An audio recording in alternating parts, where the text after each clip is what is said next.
Bismillahirrahmanirrahim. Assalamualaikum warahmatullahi wabarakatuh. Dengan seraya memanjatkan puji dan syukur, semoga Allah Subhanahu wa Ta'ala selalu bersama kita, membimbing kita, dan meridhoi kita. Amin ya Allah rabbal alamin. Subhanallah walhamdulillah astagfirullah wa Allah. Kembali saya dari tim Rejali Nusantara akan mengangkat tentang Satrio Piningit. Kali ini saya mengangkat tentang banyaknya pertanyaan lah. Walaupun di video-video yang lain, apakah SP itu sadar bahwa dirinya itu SP gitu. Itu pertanyaannya. Baik, saya akan kupas agak panjang ini ya. Begini saudaraku, di India itu ada desa yang bernama Gehlaur kalau tidak salah.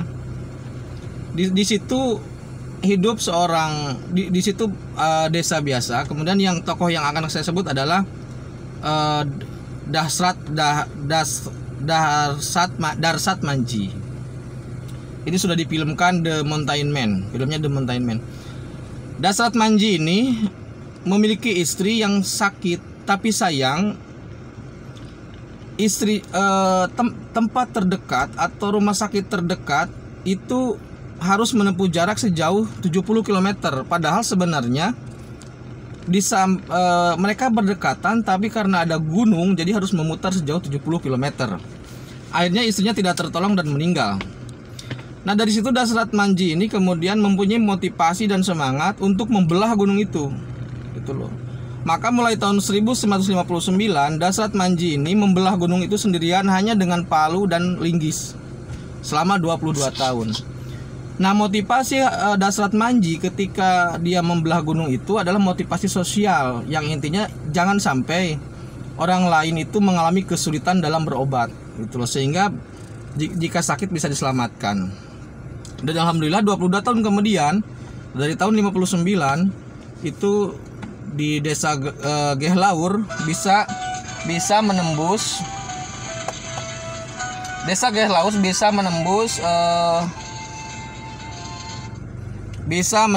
ke desa sebelahnya, yaitu saya lupa namanya, Wajirgang kalau tidak salah.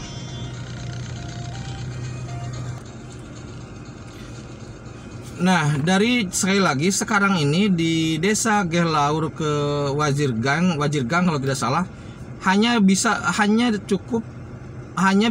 jaraknya hanya 1 km dari yang awalnya 70 km. Nah, gambaran ini sama dengan gambaran yang terjadi pada SP. Walaupun polanya tidak persis sama, tapi banyak kemiripan gitu loh. Banyak sekali kemiripan. Yang berbeda adalah kalau Darsat Manji ini dia motivasinya sosial, kalau SP ini motivasinya spiritual gitu loh, transenden. Kalau Darsat Manji menggali gunung, membelah gunung, kalau SP mengembara gitu loh. SP ini mengembara dari satu tempat ke tempat lain, dari satu guru ke guru yang lain gitu loh. Nah, pada saat itu, jadi begini aja biar agak mudah. SP ini kita ganti dulu ya, namanya Mr. X gitu ya, Mr. X aja supaya lebih mudah.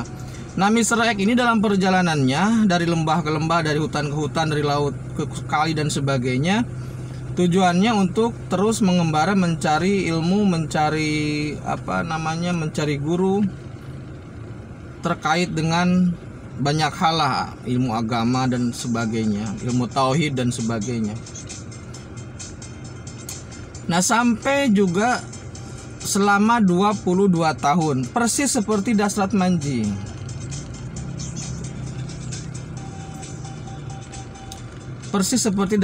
Perjuangan Darsat Manji itu 22 tahun. Nah, perjuangan SP pun untuk perjuangan Mr. X pun ini 22 tahun lebih beberapa bulan. Jadi hampir sama. Nah, pada saat Mr. X mencapai titik tertentu, dia baru menyadari bahwasanya dia mendapatkan tugas gitu loh. Nah, di sini titik baliknya di sini. Pada saat selesai proses 22 tahun lebih itu, SP ini kemudian diberi tugas, diberi mandat oleh Yang Maha Kuasa. Dan mandat judul besar mandatnya itu, kalau saya ungkap bisa menggemparkan dunia. Tapi inti dari mandatnya itu adalah menegakkan kembali agama tauhid dan menjadikan dunia seperti surga. Itu dari inti dari mandatnya. Tetapi judul besar dari mandatnya itu sangat bisa menggemparkan lah begitu. Nah, pada saat Mr. X ini mendapatkan mandat itu, dia pun mendapatkan satu jabatan. Nah, jabatannya apa? Mendapat gelar, bukan jabatan, mendapat gelar. Gelarnya apa? Kalau gelar di bumi dia Ratu Adil. Kalau gelar di langit dia sensor.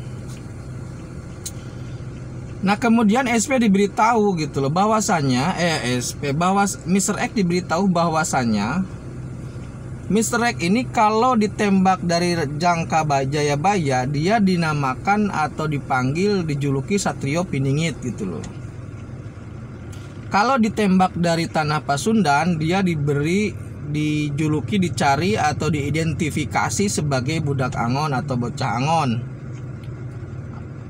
Kalau dia diidentifikasi dari Nasrani, itu dia dicari dalam identifikasi sebagai Mesia. Kalau dari orang Islam atau terutama dari orang Islam lah, itu dicari sebagai Imam Mahdi. Jadi dalam posisi ini SP baru sudah diberitahu bahwasanya dia memiliki tembakan-tembakan yang sama, tembakan-tembakan yang berbeda tapi pada sosok yang sama.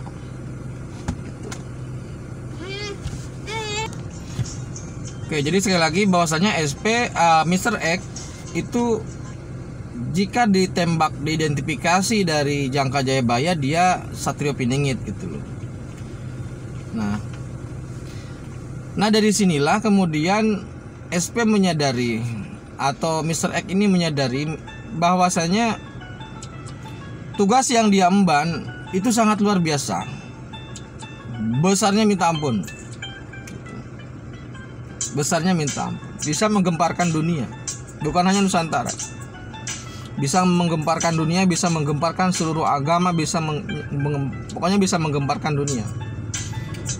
Selain itu, Mr. X ini kalau diidentifikasi dari komunitas keuangan dunia, dia M1.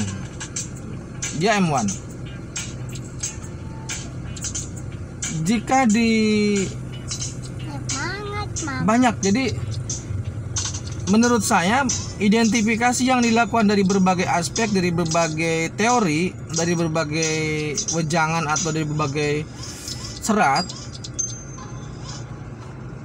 itu menuju pada sosok yang sama gitu loh, ya. Jadi kalau ada lagi pertanyaan bahwasanya apakah SP sadar bahwa dia itu SP, saya pastikan sadar. Karena SP ini bukanlah orang gembel yang duduk di pojokan rumah, bukanlah orang yang bodoh yang tidak sekolah, bukanlah orang yang hanya menunggu takdirnya di pinggir kali. SP ini pejuang gitu loh. SP ini pejuang sejati yang memperjuangkan takdirnya sehingga dia bisa mencapai posisi tertentu. Nah, disitulah dia diberi amanat sebagai Satrio Piningit gitu loh, dengan gelar nah gitulah itu ya. Jadi Imam Mahdi, Mesias, kemudian M1, Ratu Adil, ya sosoknya itu gitu ya. Itulah mungkin gambaran tentang sosok SP seperti itu. Jadi jangan lagi, saya tuh agak gimana ya ketika mendengar bahwa SP ini adalah tidak tahu apa-apa, dia dibesarkan, disiapkan dengan takdir, disiapkan Allah Subhanahu wa Ta'ala. Allah memang mempersiapkan, cuman harus ada proses. Nggak bisa kalau nggak ada proses. Dia harus berjuang dulu, bukannya nunggu disuapin di pojokan hutan, di pinggir kali, bukan. Dia harus berproses. Jadi kasarannya SP ini bukan orang bodoh, bukanlah orang yang tidak tahu apa-apa, yang kagak sekolah. SP ini orang sekolah. Udah saya pastikan SP ini gelarnya S2. Siapa yang mau apa? Kalau nggak S2, repot kita nanti. Masyarakatnya pinter, bisa teori akademis, masa pemimpinnya nggak tamat SMP, kan repot. Umatnya jago-jago baca ngaji, masa SP-nya nggak bisa mengaji, kan repot. SP ini harus menguasai berbagai aspek, itu ya.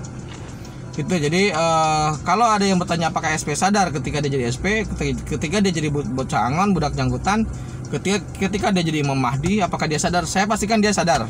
Udah gitu aja. Dia sadar, gak usah berpuisi-puisi lagi lah, dia sadar dia sadar. Kalau nanya rokoknya apa, rokoknya kretek. Kopinya apa, kopinya hitam. Udah gitu aja lah ya. Jadi SP ini sekali lagi orang yang berproses dengan menjalani atau memperjuangkan takdirnya. Insya Allah dia orang soleh. Saya berkeyakinan dia orang soleh.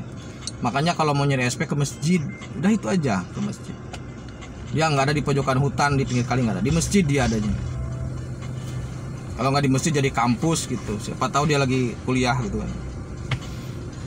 Tuh, sepertinya cukup sekian dulu ya. Kenapa saya mohon maaf agak bersemangat karena supaya informasi ini cepat sampai, karena memang situasinya sudah sangat mendesak gitu loh. Nanti saya berharap awal tahun depan sudah mulai membicarakan masalah program-program dari Rejal Nusantara, sehingga bisa manfaatnya atau masyarakat bisa secepatnya mengambil manfaat dari informasi ini dan manfaat dari kinerja atau program yang sudah kami siapkan. Gitu ya. Saya pikir penggambaran sosok SP sudah jelas lah. Terima kasih. Assalamualaikum warahmatullahi wabarakatuh.